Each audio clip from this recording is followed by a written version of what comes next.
Welcome to the 2Cast, where we talk about movies, video games, music, and so on. Today is the first episode, and I'm joined by my great friend Ryan. Hi, I'm Ryan. And today we're going to talk about our top favorite movies of all time.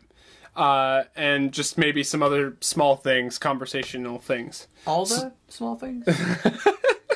You could say that, yeah. So Ryan, since you're the guest, I'll let you start with your favorite movies. Well, I don't really have a particular order, because, like, for me, when I say something is my favorite, it's something that I say it's my favorite in a genre. Mm-hmm. And the same thing I have with games. Like, I like things about a certain thing. And, that makes sense.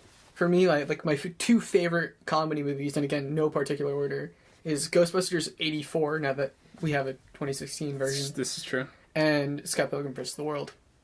Both great movies. Yes. Yeah. And I like them for mostly the same reasons, because the script is just so well, like, tight. The comedy is just so focused, and it really could be made with anyone. Yeah, it's Let true. me just preface that. Yeah. Ghostbusters is like, the movie could be made with any actor. Yeah. And it would still be good, even though there's, like, major comedy stars in them. Yeah, Ghostbusters is awesome. I agree. All the jokes in it are just hilarious. I still think my favorite moment of the first one is when Bill Murray is explaining to the government officials that he's like basically the world is gonna end in like 2 seconds, and you gotta get your shit together. Yeah. I love he's just like dogs and cats, mass hysteria. Oh, so great. For me, it's like the ongoing rivalry between Venkman and Peck. Mm-hmm. It's just it's so like well executed, and like how fast everyone is about getting their lines out. Yeah. And it just feels, like, natural, and they're just like, oh, you're talking about dickless over there? And they're like, and he's just like, the mayor's just like, is this true? And he's like, yes, he has no dick. And it's like, fantastic. That's hilarious. It's just like the timing is so perfect. Good. Cool. Should I talk about why I like Scott Pilgrim? Yeah, sure. Totally. It's kind of the same reason. The timing, the editing really helps to make it feel so fast-paced on the comedy. Mm-hmm. And I will admit, it takes like half an hour for the movie to get really good. Mm-hmm. But when it gets good, it's fantastic as a comedy movie. Yeah. That movie is really funny for me because I've watched it once all the way through, and every time I see like an IMDb credit and I see that Scott Pilgrim's in there, I'm like, holy crap, that person was in Scott Pilgrim. Yeah. And that movie was just like so much packed into one, and it's like it really captures like the very animated feel of comics and like video game, like in movie like feel. It was perfect. It really captures that really well. Well, all the bands are like references to video games. Right, yeah. Except for the Kadiyanagi twins, I just downloaded the two soundtracks, the original score and the music inspired album, and I have yet to re-listen to it. It's great, and I'm sure I like kind of previewed it, so that was really. I won't say it's how I got introduced to Metric, though. It did help me like listen to more of their stuff. Right. So So those are your two favorite comedies. So what other movies do you love? My favorite like horror movie is probably The Thing. Nice. Because, well, one, the ambiguity of the monster. I'm talking about the 82 version. There was a remake, or like a remake prequel, a few years back with Ramona Scott Pilgrim. Mm-hmm. It's okay. It's just like you never know who the monster is in that movie. That's true. And that's really good. Yeah. Like, they never say like, "Oh, this guy's definitively the monster. He's not the monster." Yeah. We never know. Yeah. And something about that is just like really, really terrifying. Is like who is really who they say they are. Right. And I remember we watched it in the theaters, and that was the first time for me seeing it. And that was the first time for me seeing it fully. Yeah. Because I have the Blu-ray. It was so cool, and the practical effects, they were just amazing, and like. You saw me. I jumped a couple of times. No, like, I totally did too. Like, that movie legit still is scary. Like, there's some good 80s, like, horror movies that still get me. That movie is that in particular. The second movie or the first one? What? The Thing. Was that the second one that we saw? Yeah, so it was the second one with Kurt Russell. Yeah. Yeah. That one was really good. What else? Army of Darkness. I mean, Oh yeah, dude. yo, she bitch, let's go. Oh my god. The one-liners. Oh man, we watched that for the first time together. Yes. Oh, Because so good. For school report. That was, yeah. Our amazing math teacher was like, "Yo, I'll give you extra credit if you just watch this movie," and I think that was probably the best extra credit ever given. And I was kind of meaning to watch Evil Dead anyway. Right. That just kind of gave me extra incentive for it. I had no idea what I was getting into when I saw that movie. I kind of had an idea. It was super great when I watched it. Seriously. It was really funny. I was dying the whole time. Yeah. And then, isn't it, you really like Pacific Rim, right? Yeah. So why is that? Because that was around the time when you and I were becoming like really good friends. So like, I wasn't like super connected with you when you're like, yo, Pacific Rim, this movie's awesome. And I saw it too, but we had different experiences. Okay, so at the time I was dating my first girlfriend. Mm-hmm. And we were like, yo, Pacific Rim is coming out. And she's like, yeah, I want to go see it. Because we were both nerds. I still am a nerd. I don't really talk to her that much anymore. So it's whatever. But yeah, we saw it. And we're like, that was pretty rad. I was watching like Attack on Titan in terms of like the size and everything. And I will admit, it's dumb. It's a dumb movie, but we went in expecting a dumb movie. And it was pretty fun. Yeah. I agree. I saw that movie in the summer when it came out, and I remember seeing the trailer and thinking like, oh, this just looks terrible. Because that was the time when I was like starting to become like self-aware of like, what movies are like you can clearly tell are bad from the beginning. Yeah. And that was like the first movie that was like, I don't know how I feel about it. And then I saw it and I was like, this is a fun summer movie. Yeah. And we don't get those very much anymore. So that was a pleasant surprise. It had some good jokes in it. It was good times. Like it was good. And Guillermo del Toro did a great job with it too. So yeah. It was definitely like a good, I would say like mecha anime. Yeah, basically, but in real life. So that was it. Did a really good job of capturing that. Like, I'd call it less pretentious than Neon Genesis Evangelion. Yeah, but not as ridiculously stupid as Gurren Lagann. Yeah, and I'm saying that liking both shows. Yeah, it took itself somewhat seriously, but not seriously enough. To go, right? Yeah, to go over the top with it. Right. Yeah, like it went over the top, and they're like, "Believe it, it's the universe." Yeah, and then I think that's my favorite role still for Idris Elba. Really? Yeah. Just like other stuff, so. Well, I just saw him in the new Star Trek, and he was pretty good in that. But I have to admit that is probably my favorite Idris Elba role, just because he had like the perfect like go get him speech, and like it is so kick ass, and then he stepped into the mech and just like yeah, without too many spoilers. It was a great movie. And like people are gonna be like, oh, but why do they need to have two mecha to pilot the robot? And it's like, they don't. It creates good plot. Yeah. It creates an interesting, because everyone's seen like a movie or like a mech show where it's just one dude piloting the mecha. Yeah. So it was really fun. I had a really good time with it. Yeah. Yeah. There's something to be said for the dumb action movie that knows what it is. Yeah, exactly. Like Fury Road. Oh, we're gonna get to that later. Trust me. But, little preview. Yeah, Fury Road is the dumb action movie, but it's also good at it. Mm-hmm. And it's like, we know we're stupid, but we're awesome. Yeah. So, is that? Do you have any more movies other than that? No, Fury Road is one of my favorite action movies too. But yeah, I'll let you talk about that more. Yeah. So now my movies in no particular order, like Ryan. I love them all for very, very different reasons, and they are all very different movies. So I'll just go and I'll give you the full list, and then I'll go into the reasons why. So Tron Legacy, and I'm gonna save that one for last, just because it's like my all-time pinnacle of movies, and all my friends know this. You know this especially, because I rub it in everyone's faces for no reason. It's just kind of become more of the group meme. Yeah, pretty much. Like there's Mullet Man, you liking Tron Legacy, and then whatever other stuff we come up with. Yeah, true. And then there's Star Wars: A New Hope, The Secret Life of Walter Mitty, Mad Max: Fury Road, I see a distinct lack of She's the Man. Oh, oh. Oh boy, well, we don't talk about She's the Man. Because it's your all-time favorite movie. That right? is the over Tron Legacy, best movie ever.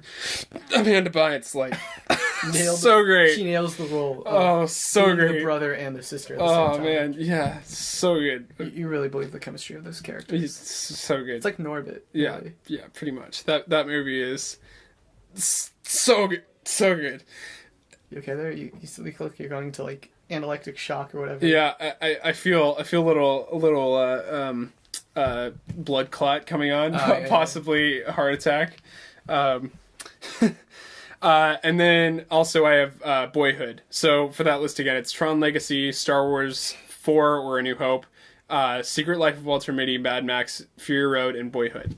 So I'm going to start with Secret Life of Walter Mitty. And this movie is really like just kind of sentimental to me because I saw the trailer for it and it was like very like it was Hollywood, but it had this kind of independent feel to it. I can see that. And it was just it was a good Ben Stiller movie. It was serious. It was fun. Like I had a really good time with it, and I really related to the Walter Mitty character because in the beginning of the movie he has these like imaginary like he has these quick little fantasies that break into these crazy scenes and they're super fun. There's like one where he's like talking to the girl of his dreams and he's like, yeah, I have the Benjamin Button disease where I'm slowly dying, but I'm getting younger at the same time. It's awesome. But then he realizes it's fake. He's just talking to her at a park, and it's really funny. And then he has like this other one where he saves people in a building that's on fire, but really there's no fire at all. He's just sitting at a subway.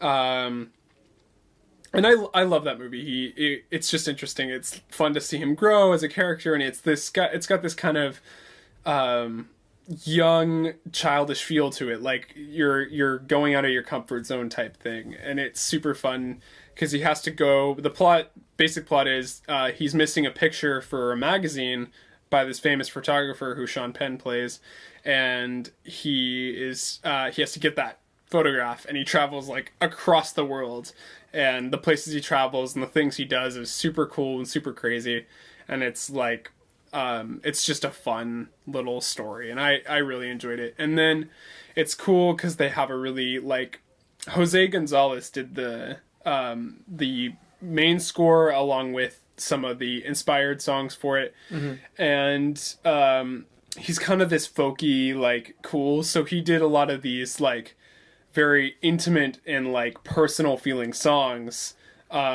without very much lyrics, where he would just hum, and it perfectly kind of fit how Mitty was feeling, and it felt good, and that's why I love that movie. And the soundtrack and the story it mixes well, and then it has like the adolescent spirit of challenging yourself and getting out of your comfort zone. And Ben Stiller is a great actor, so as well as a director, he directed this movie as well. I see that. Yeah. So my next one is sort of similar. This is a Richard Linklater film called Boyhood. And this film was originally kind of known as an independent film, and I actually saw it in an independent theater in my town. And it was cool to see that before like the public eye got to see it, and it was super. It was this awesome movie because it took 12 years to make, so they went like super practical with it. So what they did was they kind of had this boy be the main actor. I don't remember his name, but he, over the 12 years, it started when he was like 6 or 7, and then it ended when he was like 19. So they would film like for a few days at a time each year. Just to kind of see him growing up a little bit. And Ethan Hawke plays the dad, and he's awesome in it. I really love that movie because it really analyzes the growth and spirit of a young boy, a teenage life, and starting to go to college. And I remember seeing this movie, and it like I saw it on IMDb before I had actually gone and seen it in the theater, and And I just like saw all this praise on social media about it, and I was like, I kind of want to go see this movie. And then I found out it was showing in my city, and I was like, so I had to go see it, and I went with my dad and mom, and it was fun. It felt good, and it felt real. And Linklater did a really good job of like capturing the feel of what it means to be a teenage boy. Like you're gonna have problems with drugs. You're gonna have problems with sex, and you're gonna try and find like an artsy route, and you're gonna try and do things differently, and all this stuff. And then you're eventually going to have to end up in college and all this stuff. And it also really analyzes like the family dynamic of two divorced parents and how you grow up in that. And that was really interesting. And I really liked that movie because it felt very real. It didn't feel touched by media and like, it's like has to have these cliche things. Like, no, it felt very real. And the fact that it took 12 years to film was super cool too. But yeah, so that remains like a very inspirational movie to me, by Richard Linklater, who also has directed a bunch of other good movies, which I totally recommend you should see if you haven't yet. I have not. It's really good. I've heard it's either really good or really pretentious. I didn't find it to be very pretentious. It doesn't have like a super artsy feel to it. It's not like, it's like, what are you talking about? This movie is like real, like the general people would be like, this movie's stupid. Like, no, it feels real. It feels like, it doesn't feel botched. It feels very good. And I really enjoyed it. So yeah. So now moving on to, this movie, it has a very special place in my heart, which is Star Wars: A New Hope. And this, Star Wars, everyone loves Star Wars. Yeah. For the most part. And this was why this is super crazy for me is, I think I was 7. It was Christmas. My parents had gotten us, we had never seen Star Wars or any action movies at the time. So I was really young. So my parents got this like DVD, the original trilogy collection. I don't even think episode 3 was out yet, at the time. I remember being really young for episode 3. Yeah, and my parents wouldn't let me go see it because they saw it and they're like, oh, this is really dark. And then I ended up seeing it and I was like, oh yeah, this is a great movie. Great when I was a kid. Yeah. Actually, that movie's decent. It holds up better than the first 2. Yeah, it's the best of the trilogy, of the prequel trilogy. And that's saying something, because Phantom Menace exists. Well, Phantom Menace has, like, some nice things about it, but for the most part... Jar Jar isn't on screen? Yeah, you remove Jar Jar from it, you get, like, Darth Maul. Darth Maul is the best part of that movie. Pretty much. Yeah, he's the reason why there's a little love for that movie. And pod racing. Pod racing is always kind of a fun scene to watch. I'll take 20 Jar Jar Binks scenes if we get to play Episode 1 Racer. This is true. That game's rad. Yeah.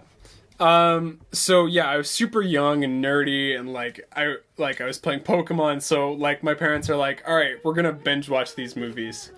So what we did was we watched the first one, and I just remember like the excitement and how amazing and how cool it made me feel inside, and I just remember like that was the first time I like started like receiving and pulling names like actors and directors. And I remember like George Lucas, I'm like, I want to be like that guy. Like that was the moment where I was like, I want to make movies. Like this is something that I love. This is cool.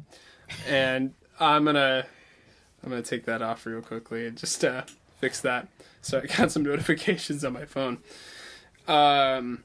But yeah, I love that movie. Like the blaster shooting and like the Millennium Falcon. Oh yeah. It's nostalgic. And it's fun. It's easy to forget that in context of when that movie was made. Yeah. It's the first like really gritty sci-fi movie. Yeah. And before then you had like Flash Gordon and and like everything was all clean and super new, and you had the sleek ass ray guns. Yeah. And then Star Wars like, well, what if people actually, lived in this universe? Yeah. And like actually started firing at each other, everything would look super gritty. Yeah, I remember like how awesome it was to see the X-Wing fighters go in and just blow up the Death Star. Like that was awesome. And then Han Solo's cheering. Like I was cheering. It was so such a momentous, like, I was like so excited watching these movies, and then we watched the next two, and those were just as great. So yeah, A New Hope, definitely, like, that was the movie that just got me started on this route of media and entertainment. So, now my next one, and you can talk about this one too, is Mad Max Fury Road. Oh yeah. We saw this. It's 1 year ago, so we saw just a little over a year ago, and I saw this movie 3 times in the theaters. Like, I think that's the most I've seen any movie in the theaters. I saw it once with you. Yeah, you saw it with me. That was it. And we saw it in 3D. That was amazing. Probably the best 3D movie I've ever seen. And it wasn't really made to be, like, it wasn't, you didn't go to see it for 3D. Like, that movie was, I don't think I've been more stressed out watching a movie. We saw it in 3D because we could. Yeah. Not because we were like, oh, we have the choice. Yeah. Let's watch it in 3D instead. Because we just really want to spend $15 right now. Yeah. So it was, that was really fun, and I really enjoyed that. So, like, we had, I don't know, like, and then, like, I had never seen anything like it, so it was just, I don't like, think there is anything like it. Besides itself, besides Mad Max movies, like, that was amazing, and I had no expectations going into it. It feels like an amusement park ride. Oh, yeah, definitely. Like, it's just all, like, it starts out like like one of those, like, really good roller coasters where it's just like, let's start at 90 miles per hour. Yeah, pretty much. And the only time it slows down is when you get to the end. Yeah. And it's just so epic. Like, oh god, that movie, oh man. And then I ended up buying the entire pack. Like, that was, well, actually it wasn't, I didn't buy it, I got it as a gift.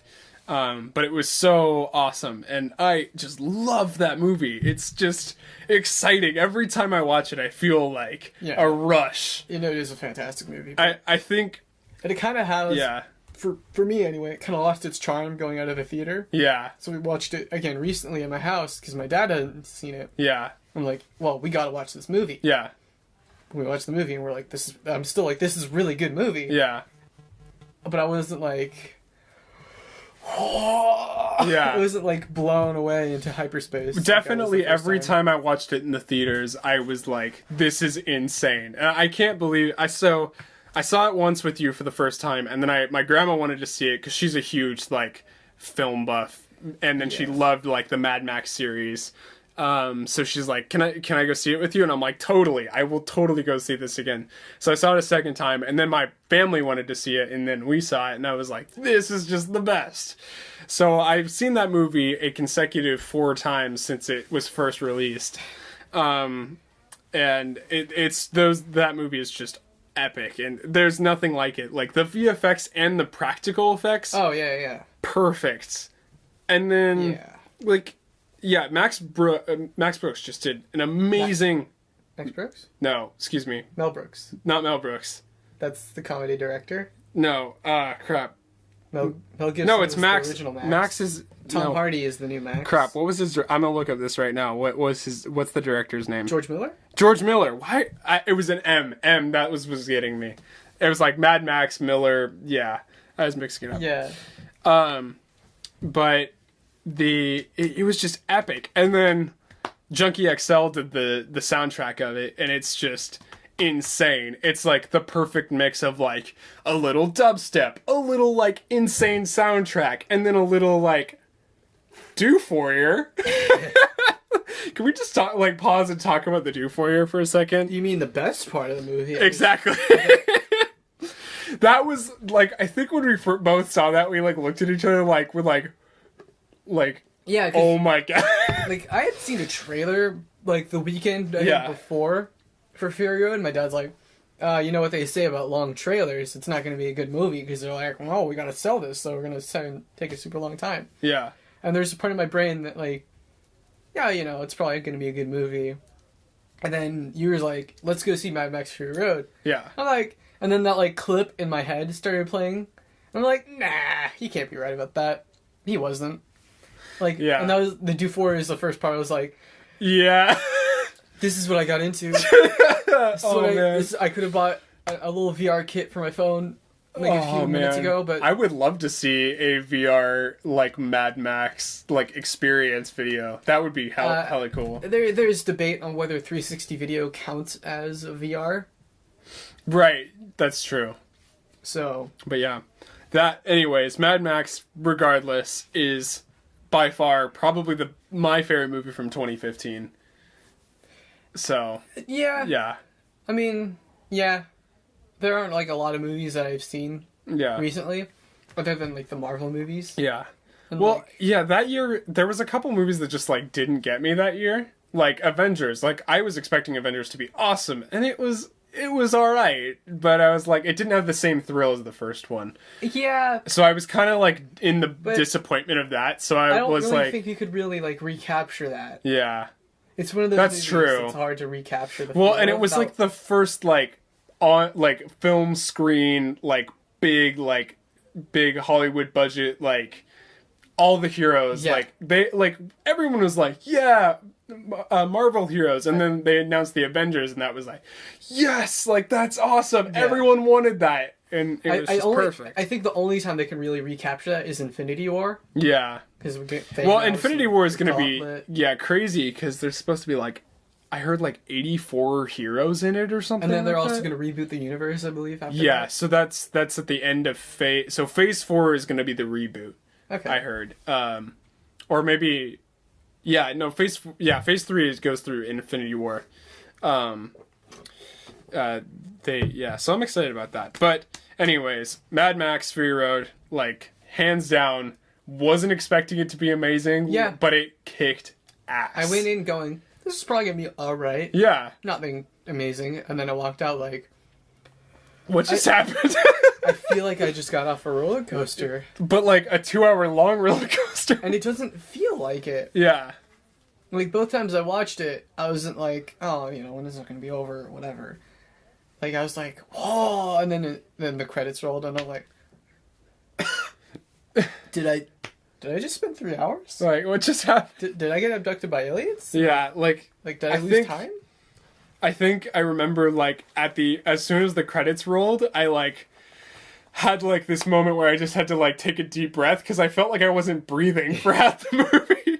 It's a very tense movie. Oh, man. If you haven't seen it, get a chance to watch it, and bring your friends over. Yeah. Because...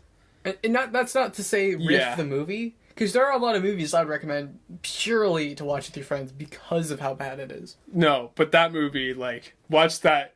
I mean, watch it alone, it's great. Watch it with friends, just great. Just as great. Yeah. So good. That was an awesome movie. So now we have come to the pinnacle movie of all time. She is the Man, starring Amanda Bynes. We finally get to talk about She's the Man? Yeah, so... Actually, I kind of want to talk about the story of like our experience with She's the Man. Okay, yes, because it does actually link into just before we get to the other movie. So we're on our senior trip, and because we live, can I say this? Yeah, sure. Whatever. The context of this. Yeah. So we're going to Magic Mountain, which California. Yeah. California rep, which North California doesn't get enough love, in my opinion. Well, it gets more love from adults because of wine country and that sort of thing. But for our age, it's a little difficult. But most people rep for LA. Yeah. I'm going to rep for San Francisco, just saying. Yeah, SF. Keep it local, keep it big. Keep it. You got this. Anyway, we're going from near SF to LA area for Magic Mountain. Yep. And so we bring a ton of movies. I bring Pacific Rim, I bring Scott Pilgrim, I think I brought those too. I know I brought Pacific Rim, but that doesn't really matter. None of those movies got played. Someone brought the entire Star Wars series. That was at the time. Yeah, so that was fun to watch Star Wars. So we watched Star Wars 4, and the girl behind us. Girls behind us. Well, I know one of them was really the spearhead of it. Right, but we'll just label them as Starbucks Squad. Yes, the Starbucks Squad. Yeah. So the two members of the Starbucks Squad behind us were just like, ugh, Star Wars, that's for boys. And I mean, there's a badass lady in it. It doesn't get much better than that. No, but I mean, that's pretty much their reaction to it. They're like, ugh, that's a guy thing. Ugh, so gross. Yeah. Because if you don't know what we mean by Starbucks Squad, basic white girl is also an acceptable definition. Except one of them thick. Just saying. Oh my God. What? Anyways, let's continue with the. That's irrelevant. Yeah. My opinions of them personality-wise, irrelevant to their actual descriptions. Right. Yes. So I can still hold the thought of like she thick AF, but also I would never. No. Yeah, I agree. No. She's just like, ugh, Star Wars, and we're like, whatever. I was just like thinking like, whatever, fine. You don't like Star Wars, and then she's like, play a girl movie next, teacher, and he's like, all right, and he pulls out a copy of She's the Man from the movie pile, which I guess she brought. Yeah. At least that's kind of the implication I got, is that one of them brought the movie. And I'm like, whatever, you want to complain about Star Wars? I'm going to complain about She's the Man. So during that movie, we ripped it to shreds. Yeah, and like for me, it kind of started from like, oh, this movie's kind of terrible. I'm going to laugh at it because of how bad it is. Oh, boy. And then it kind of evolved into that like, hey, fuck you, Star Wars is actually really good. And like, I'm not the biggest fan of Star Wars. Let me just say that. Yeah, I kind of got into like the whole side. I got into nerdy stuff later. Yeah. As like, because I was more into tech, and then I was like, oh, Star Trek's pretty cool. Yeah. Oh, Star Wars, and then Yeah.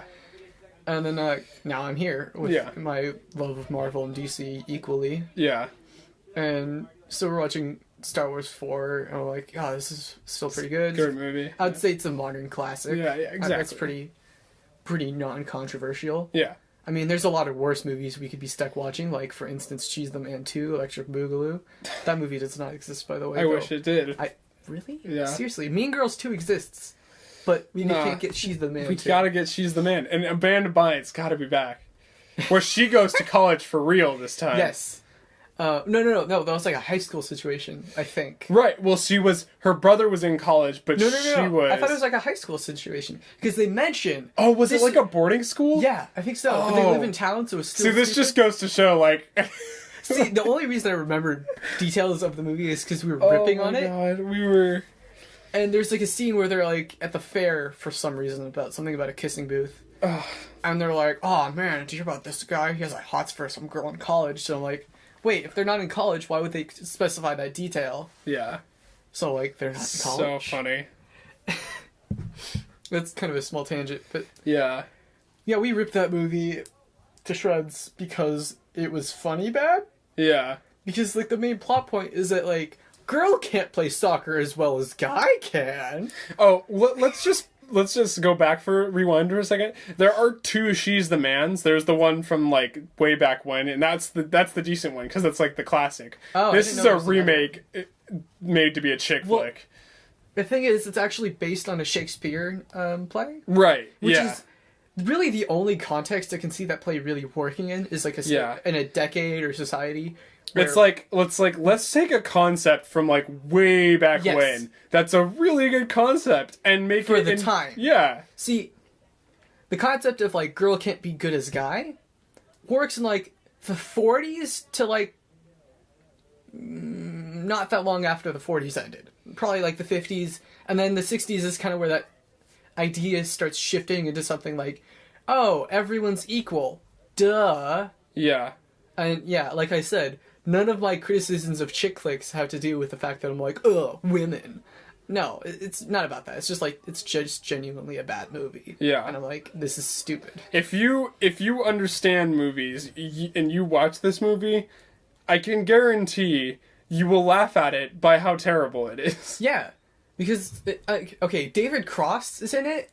And I think David Cross just has like a running bet with his friends of like, how bad of a movie can he star in? Right. Because he's a really funny actor. He's Tobias in Arrested Development. Oh, yeah. And that's one of my favorite comedy shows, again, because of the timing. Yeah. And it's because, like, he's such a great actor, like, pulling off this, like, stupid, or this character that's not self-aware. Right.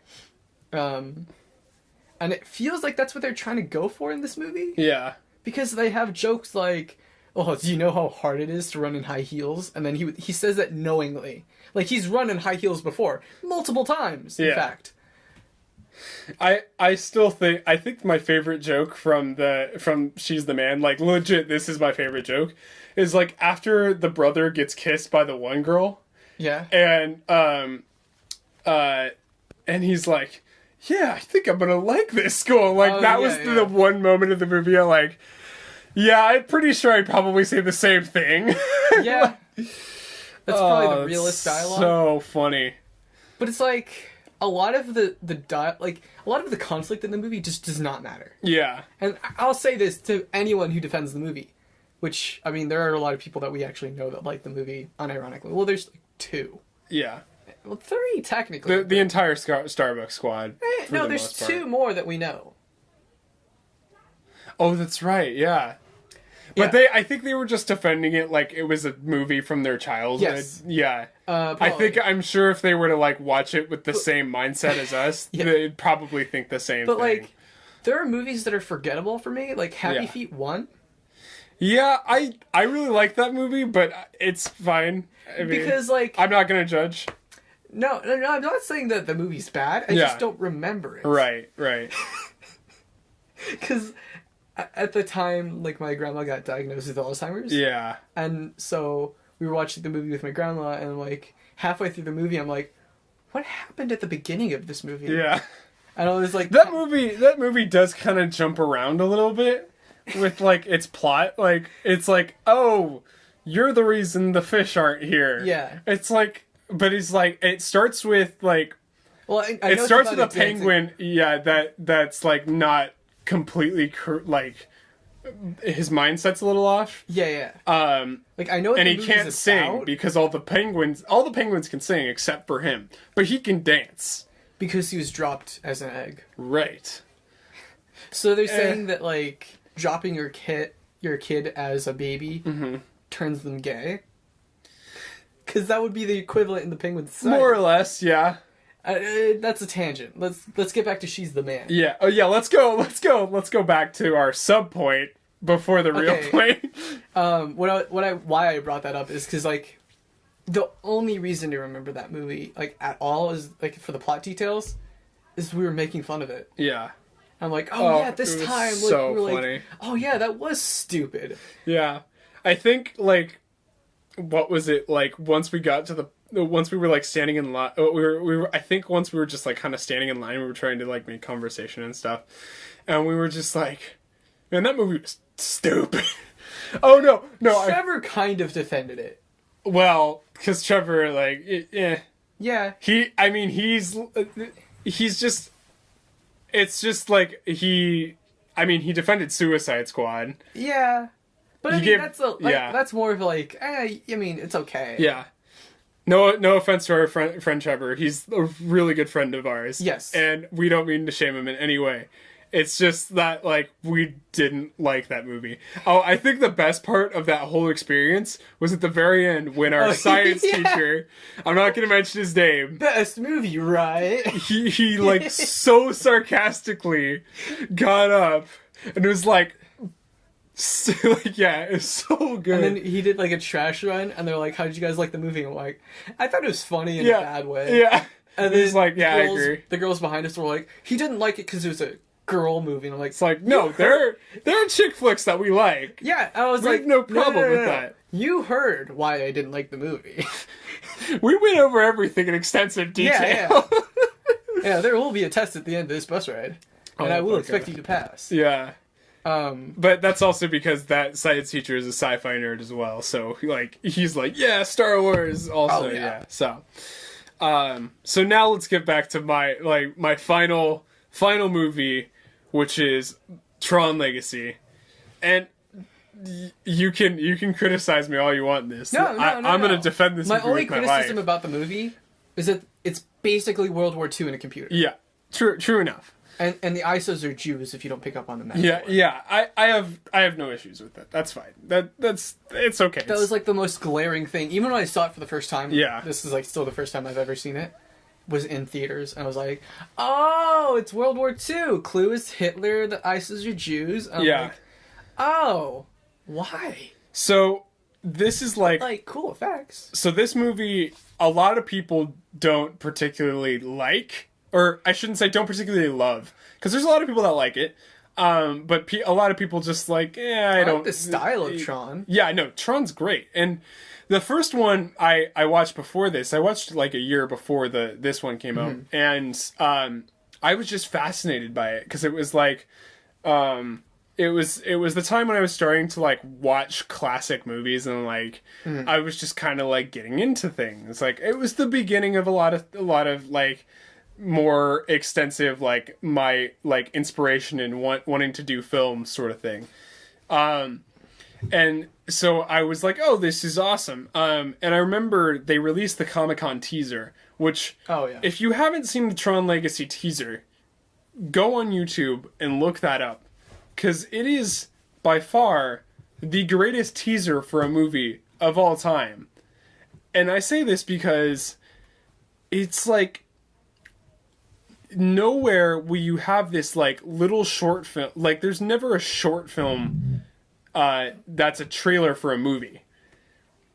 Like, there's short films that like advertise for movies, but this was like totally got you like hyped for it too. They like had like different like representations from the old movie. Like they had the big crack in the wall. And then they showed like Kevin Flynn. He's like, why is he in the grid? And they gave like zero context to it. And you're like, this is weird. This is cryptic. This is cool. That was released a year before. And I saw that and I was like, I have to see this movie. See, I didn't see that. And for me, watching movies about technology always makes me at least like, they tried at least. Yeah. And I've always been like interested. It's like, that's why I like Digimon. Yeah. It's because it's like, oh yeah, that actually makes a lot of sense in how like the world works. Yeah. It's like that. It's just like it's how data is represented. Whatever. Yeah. And it kind of removes a lot of like the weird implications of it. Because, I mean, I know I'm getting off on a tangent. I'm going to go a little bit further. It's cool. Like Pokemon, are Pokemon stored as data? That's a good question. It never bothered me though. Like, are they stored as data? How does that work? But in like Digimon, it's like, oh, they would just move to a different folder, whatever. Like that, there's a lot of less weird implication because it's like, we know that we're data, whatever. Right. And then it kind of works with that. And then it's just like really interesting to see how the world's built, stuff like that. And with Tron, it's kind of a similar thing of like, oh yeah, the internet would be represented as like highways and traffic. Yeah. And like that's that opening dialogue from Jeff Bridges in the beginning of the movie. I probably have it like memorized because I've seen the movie like, it took me like times. Until recently when I was working at my pizza job to realize why routers are called routers. Why? Because they route traffic, which is internet traffic. Yeah. And I was like in the middle of a rush during fucking rush hour, and you're just pizza, like working pizza, and then there's like this part of my mind that's like, boom! Routers are called routers because they transmit traffic. Yeah, it all makes sense now. And then I just love the idea of Tron to begin with. Like it's like video games are like motorcycle arcade machines. Like that's awesome. Like that's a really cool like take on it. Like and it's fun to think about, and it was really cool. And this movie, so the first movie, its special effects were like super high tech at the time, and it didn't get a lot of praise when it was first released because it just didn't have like marketing. It not so much marketing because it was made by Disney. Yeah. It was more of like the audience. There was the audience wasn't there yet. Yeah, because nerds didn't really take over. Yeah, so it's kind of a cult classic. Yeah. More or less. I mean, even though it's made by Disney. There are a lot of obscure Disney movies. I mean, like The Black Cauldron, right. Black Hole, I would Atlantis. Say. Atlantis is a good cult. So it was like, but it got this major cult following. So like Disney is like, hey, let's remake this. And they got this new director, Joseph Krasinski, who I like cannot wait for him to make something else. He's only made like 2 feature films. Oh, really? And they're both really, really pretty good. I mean, Tron Legacy, I'm saying that with bias because it's my favorite movie. Yeah. But his second movie, Oblivion, which is very kind of weird with its plot. The reason I love that movie is he is like an expert, because he was an architect before he was a director.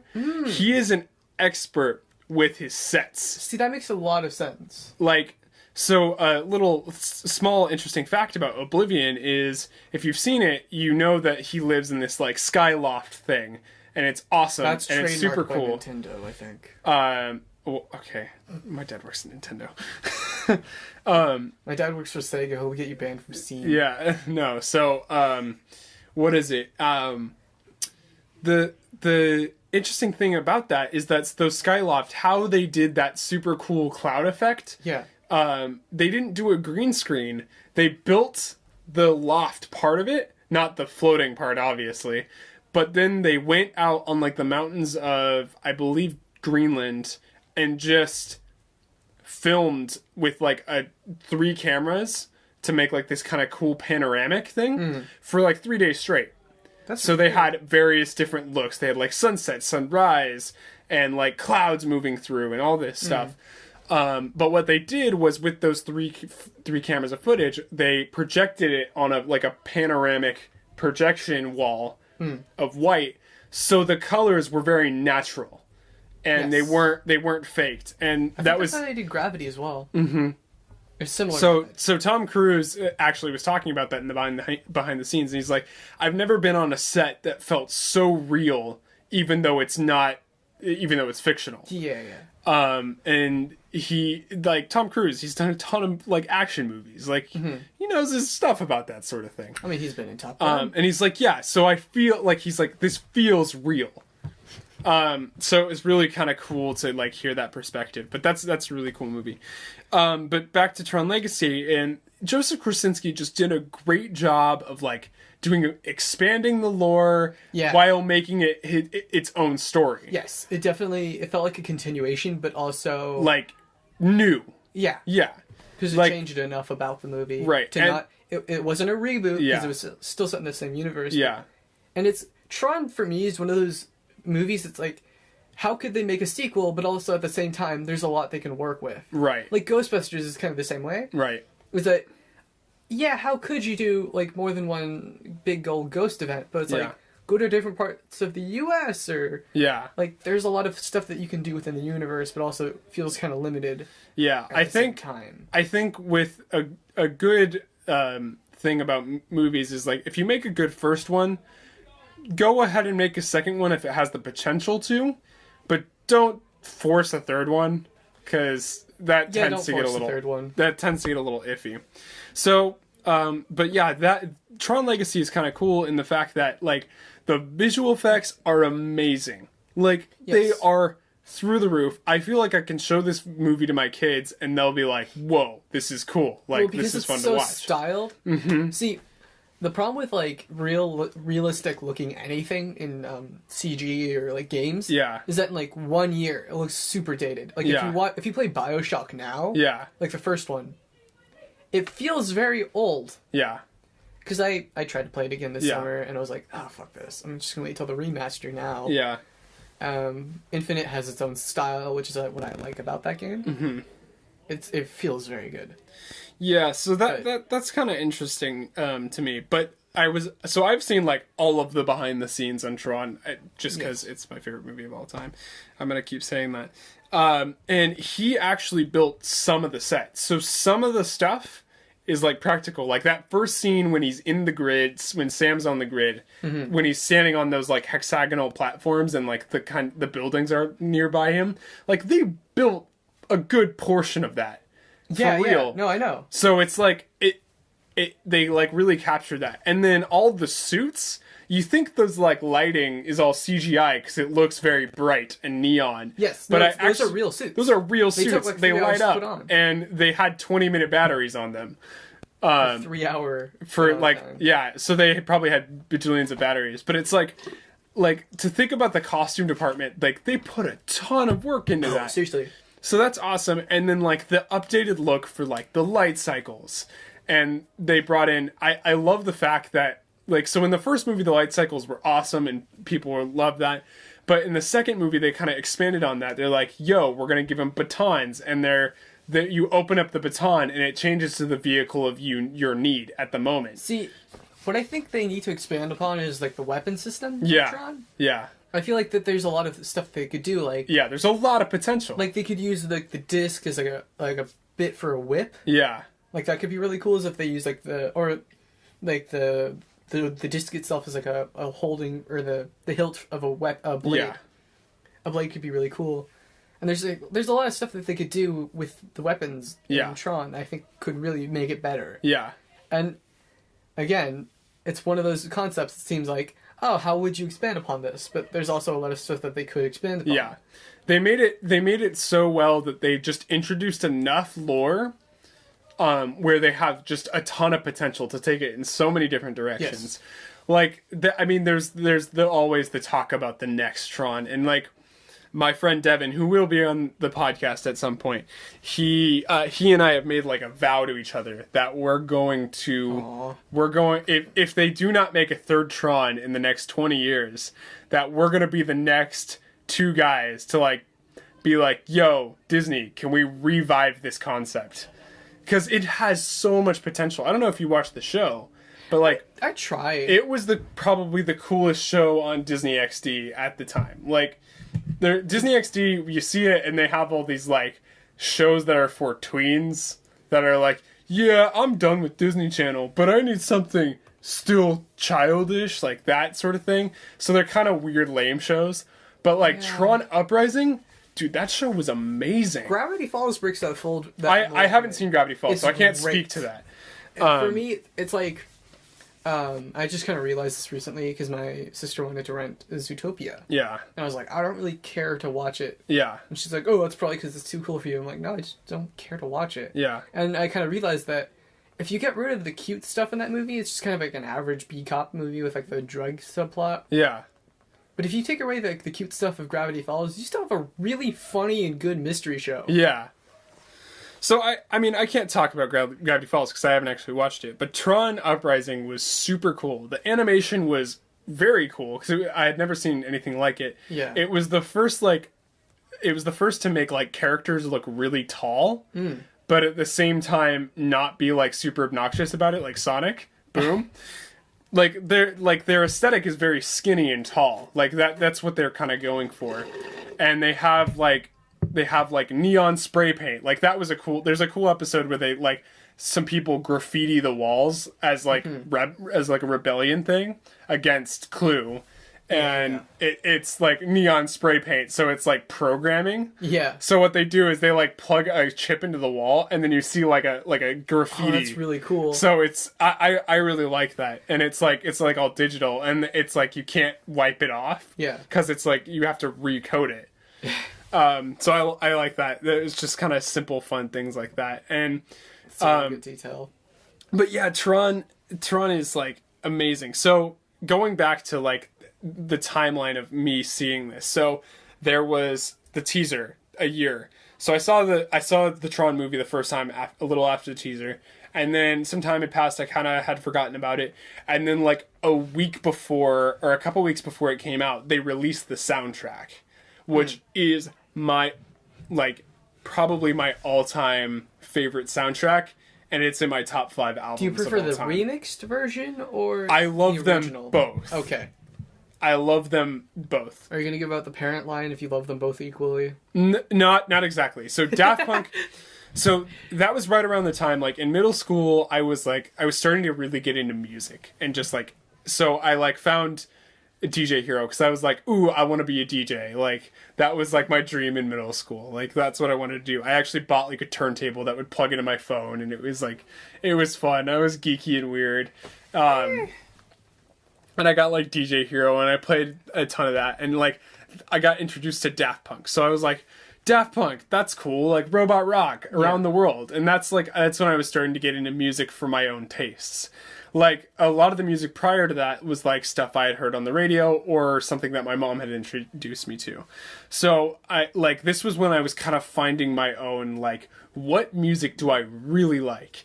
And just give a little information, I love EDM. Like, I'm a huge EDM fan. Yes. And so I was getting into Daft Punk, and Daft Punk, they like defined EDM along with like Fatboy Slim and The Prodigy. They're really, they did a big number for that. And you could ask like many EDM stars.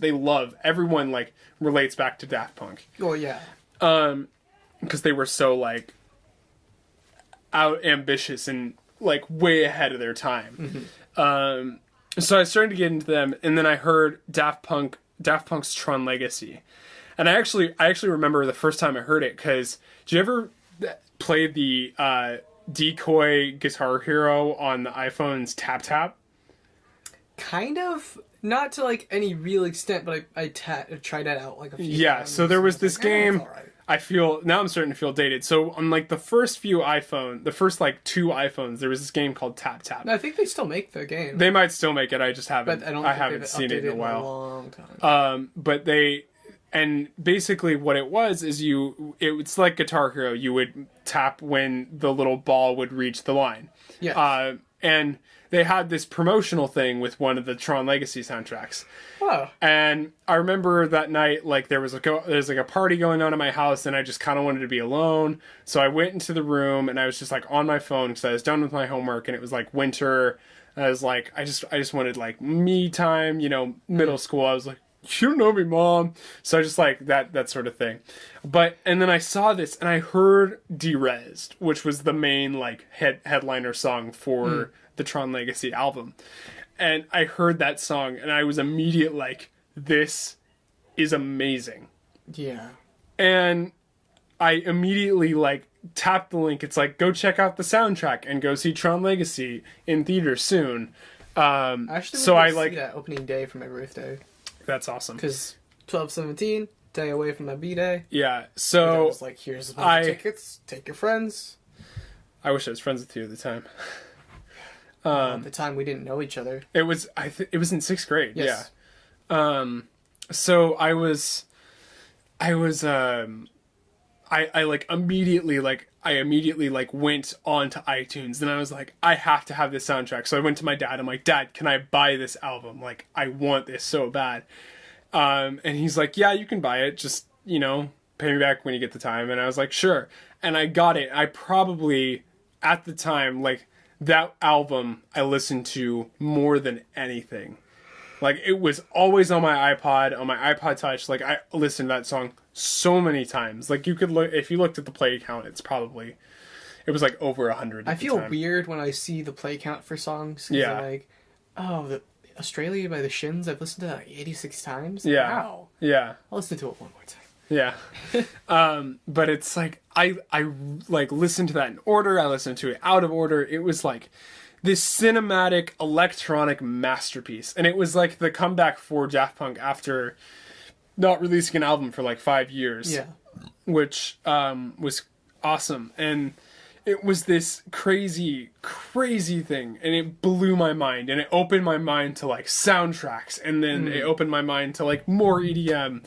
And that was just like a golden like album. Like, if I have to like tribute it, like, I wouldn't be in love with EDM as I am today because if it weren't for that album. And that movie, and then the movie came out, and I was like, this is amazing. Like, I loved it. And then I saw it again like a couple years later when I was really getting into film and that sort of thing. And I was like, this movie's awesome. So I bought it, and I like watched all the behind the scenes stuff, and then I re-listened to the soundtrack again and again and again. And then I watched Tron Uprising, and I still watch it, and every time I watch it I get chills. Like, it's like when people were seeing the Force Awakens trailer, like, that got people chills. Like, no, like, Tron Legacy, that, like, that just gets me. Like, if I'm ever feeling down, or if I ever want to feel motivated, like, I'll just put that movie on. Like, it's just like my go-to, like, it's like a constant source of inspiration for me. Huh. Yeah. Yeah, I don't really have one of those like pieces of media that makes me go like, oh man, really should get back to work. You'll find it, I'm sure. It's like it's something that's just kind of like acquired. Like, immediately when you see it. Yeah, you'll know. I get that. But I understand what we are talking about, but there isn't like, oh man, like, I feel so much more motivated now. Yeah. For me, it's just like, oh, I'm playing a video game. All right, fine. That's where my time's going. And it's not like a bad kind of like, this is where my time's going. Yeah. Oh, and just like the vehicles, like the updated light cycles were the coolest things to watch. Seriously. Yeah, so like those crazy light ribbons. Like I loved like looking at the back of them because it was like still liquid, but then as soon as we get out, it'd be like all formigated, and you could see like the coating lines and all that stuff. It's a really well done movie. Yeah, for visual effects. Mm-hmm. But it was kind of funny. So I was rewatching Tron recently, and I forgot that Clue was a character in the beginning of Tron, but he gets like derezzed. Oh yeah. Yeah, he's just like he's like Flynn's program. He's like, dang it. It's like I was so close this time. I was so close to cracking the code, and then he gets sucked in and basically has to do Clue's that job makes a lot for of sense if Flynn did it, because then when he would make his own program for being his half or whatever. Yeah. It's kind of like our aliases. It's like, oh yeah, he would just remake that program. Yeah. So Clue in the second movie is like it's the 2.0 version. Yeah. But it just goes bad. Well, not exactly goes bad. It's just like too focused on its programming. Yes. In this sense. A show you should really watch is Chuck. And I'm not just saying that in case one of the girls we talked about saying that She's the Band wasn't that bad is listening. I actually really like Chuck, non-ironically, or with no ulterior motive involved. It's a great show. It doesn't take itself seriously. It's very funny. The action's really well done. Yeah. And it's about a nerd. It's like if I became James Bond, almost. Yeah. And I'm not saying that, like, I'd be such... Like, I'm Chuck to the point. It's just like, what if a nerd became James Bond? Yeah. But was still a nerd? Yeah. So I think... Here, I'll make you a deal. Because, like, I do want to watch that show. But there's a show that I've mentioned multiple times in front of you, and you just kind of blow it off. But I think if you gave it the chance, you'd really like it. And that's Video Game High School. And just try. Just try to get through it. It's too rooted in middle school for me. It's not. It's so funny. Like the jokes in that show, like make me laugh still to this day. Like I was rewatching it with my friends the other day, and I was cracking up. Okay. No, let me finish my thing about Chuck. Yes, continue. Tron 1 is actually a major plot point in the show. Okay. In the first That does sound like a really good selling point. Maybe after Stranger Things. No, I mean, like, it's a seriously big plot point of the characters. Oh, that's... Yeah, no worries. Don't worry about it. I can't wait to get the upgraded version of the next one. Sorry, I have the Note 3 and, like, the Note 7 just launched. And I'm like, oh, yeah, the Note 7, but I also have no money, so... Hold on to this piece of thing. Yeah. Well, I'll make sure if we get any Patreon funds, we'll...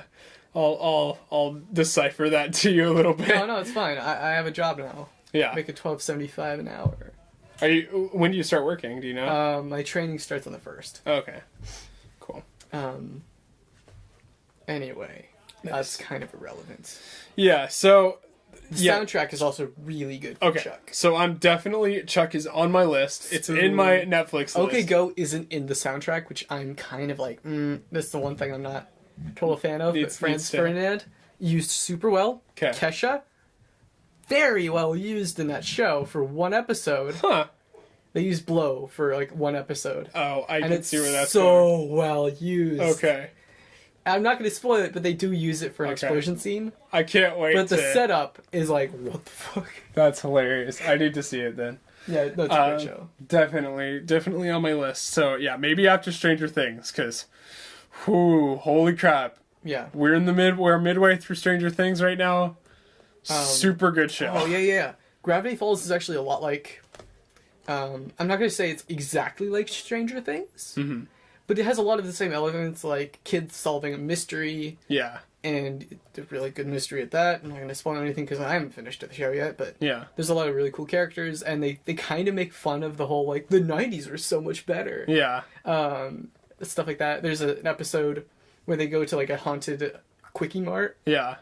And the ghost is like, the ghosts are, like, two old people, an old couple, and they're like, we died of a heart attack from shock.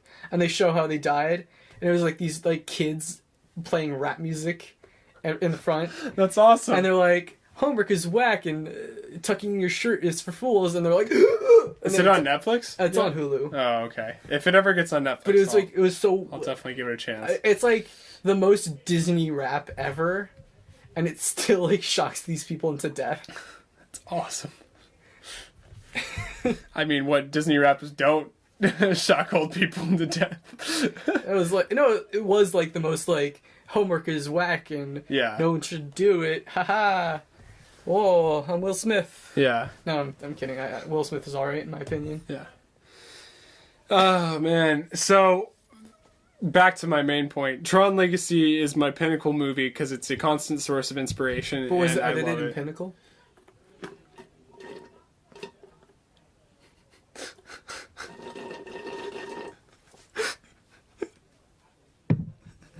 I think that was the best comedic timing that you and I have ever had. I'm not saying something because I've had conversations with Trevor and we are like on the same wavelength. Yeah. Basically. It's probably why during your show it's hard to talk because you just get each other so well. You're like, I mean, making conversation is hard. Yeah. Yeah, I feel it. We're just like making the exact same jokes and we're like, fuck, are you in my mind right now? What's going on? There are a lot of that where like I'm just like we're comedically on the same page. Yeah. Oh. That's good. Well, and then you guys constantly make fun of me whenever I'm so, but it's cool. I don't really. I'm not super bothered by it. So I mean, that's kind of the comedy of our group is like I do a lot of stupid things, not realizing it, and then we're not afraid to point it out. Yeah, but I'm not afraid to take it. So it's all fine. Like it's surprising that you haven't snapped yet. Well, I mean, here's the thing. There's no reason for me to snap at you guys because I think it's funny too. Like when I realized what I did, it's like, oh crap, that's hilarious. Like, why wasn't I thinking about that? So like, it's but little shout out. We also run another YouTube channel, which we're in the process of like starting up called Goopy Melty Gamers. Where it's 2 guys, possibly 3 guys, just playing video games and talking, similar to Game Grump style, just kind of podcasty talk and stuff. For me, the idea was like for first doing like a Let's Play was like more like who can I get on to like play games with me? Yeah, and like talk about it, rather than like let's have these 2 main people and then also maybe another guy. Yeah, it's always been kind of like how. Because I've always thought of it like me in part of it, and that's not really narcissism. It's more like, me as a main character. Yeah, like, that makes sense. Well, I mean, that's kind of how this show is going to be run. Like, I'm always going to be on it, but I'll be switching out the guests very often. Yeah, that's always how I kind of thought about it. Yeah, it's not going to be two people that is the same people. I'm going to kind of go for like the one person who is the main character, and then I have like it's kind of like a talk show type thing. And, like, whenever I say something, like, I try hard not to make it seem like, I think of myself really highly. Yeah. No, I don't. Yeah. I'll be the first person to say that I'm not the smartest person in the room. And it's fine. Like, if you're not pretentious about it either, so you're like, I mean, computers, but you're like, but you're like cool about it. So, like, if I ever a computer question, you're like, oh yeah, just try this, and this, and it's a lot of just troubleshooting type thing. As much as I hope that people get better at computers, part of me will also miss the dumb people of the internet. Like, well, I mean, the internet's not the internet without the dumb people. That's true. Yeah. No, I mean, like, just in general, I'm gonna miss dumb people with computers. Yeah. Like, my dad has this friend, and I don't know how he knows this guy. There's just, like, a lot of people that I've known forever, but I've never questioned how my dad knows them. But this guy, he'll come to us with the stupidest questions, and I'll be like, no, guy. The government is not out to get you. Because he asked me, like, cause I'm the Android phone guy of my dad's side work computer job. Huh. Sorry, I just got distracted by didn't know my desk would do that. That's kind of cool. Anyway, so because my dad had the same phone as me for a while, and then he switched to the 6 Plus iPhone, that is, not the 6S or the S6 if you're a Samsung snob like I am, kind of, not really. Samsung snob. I'm not really like, Samsung is the best phone ever. It's just like, has the features I want. Yeah. And that's kind of all that matters to me. Mainly that it's a big phone and it's Android. Yeah, that makes sense. So I think that pretty much wraps up what we wanted to talk about. So thank you, Ryan, for being on, and I'll definitely have you on again. Probably next time we'll talk about video games or TV shows, or we'll do like a review or something on like a movie we saw. Okay. So I definitely thank you, and definitely when Goopy Multi Gamers definitely gets up and running, check that out. And go on, check out my Patreon. I'm trying to get funding for some short film ideas that I have some really cool ideas for. It's kind of, I'm just trying to get funding so I can produce these things on a college budget, and that's difficult. So, but yeah, come support my Patreon at Lucas2Blue. And then I'm going to just drop all the names here. YouTube channel, Lucas2Blue. Everything's Lucas2Blue. So if you'll search it, I actually searched my Lucas2Blue on Google, and a few years ago you wouldn't find me, but now all of the first results are my different social media outlets. So just Google Lucas2Blue and you'll find it. I think I have the most ungoogleable name. Yeah. I've tried. I've gotten a guy who runs like a backpacking website or magazine, who's like the anti me. I am all about laziness in any way I can find it. And also African American woman. I've gotten douchebag. If you look up Ryan Jordan, it's very funny.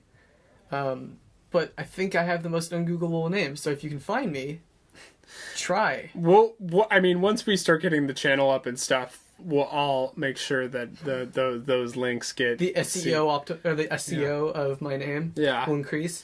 Well, the nice thing about Lucas2Blue is like there's no one else on the internet. Like you can search anywhere. I'm pretty sure I have a monopoly on the name ComStage. You will not find. And that's how it's pronounced, people. Fuck what you heard. It's what you're hearing.